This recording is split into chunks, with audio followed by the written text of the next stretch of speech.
నా పేరు బోయపాటి నరసరావు, గీసుకొండ మండలం, అనంతారం.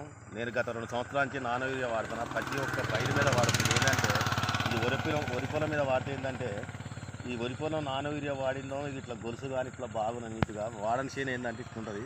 కాబట్టి కంపల్సరీగా నానో యూరియా వాడితే ఏంటంటే బాగుంటుంది. ఇది ఏంటంటే టమాటా మీద కానీ, మిర్చి మీద కానీ, కూరగాయలు A to Z కూరగాయల మీద కానీ, మొక్కజొన్న మీద కానీ ఏదైనా కానీ వాడుకుంటే ఈ నానో యూరియా వలన ఏంటంటే మన పెట్టుబడి తక్కువ ఉంటుంది, మరి దిగుబడి బాగా వస్తుంది. కాబట్టి నానో యూరియా వాళ్ళని వాడినా కాబట్టి ఇది ఏంటంటే మనకి ఎకరానికి 5-6 వేల నుంచి మనకి 8-9 వేలు 10 వేల వరకు మనకి లాభాలు ఉంటాయి. ఎందుకంటే దిగుబడి ఎక్కువ వస్తుంది, మన పెట్టుబడి తక్కువ కాబట్టి మనకి దిగుబడి ఎక్కువ వస్తుంది. కాబట్టి దీని మీద మంచి ఈ లాభాలు ఆశించవచ్చు. మన పండ్ల తోటల మీద కూడా వాడుకోవచ్చు. వాడుకోవడం వల్ల కూడా మన పండ్లు కూడా మంచిగా బాగా వస్తాయి. మన సొరకాయ బెండకాయ మీద కూడా వాడుకోవచ్చు. వాడుకోవటం వల్ల ఏంటంటే మనకి ఈ గ్రీన్గా మంచి పచ్చదనంగా బాగుంటుంది. కాబట్టి ప్రతి ఒక్క కూరగాయ మీద వాడుకోవచ్చు. వరి పొలం మీద, పత్తి మీద, మిర్చి మీద వాడుకోవటం వల్ల మనకి అన్ని రకాల మంచి లాభాలు ఉన్నాయి. కాబట్టి ప్రతి ఒక్క రైతు ఈ నానో యూరియా వాడితే ఏంటంటే మనకి మంచి లాభాలు ఉంటాయి, మంచి దిగుబడులు. ఎందుకంటే మనకి స్లోగా ఇస్తుంది.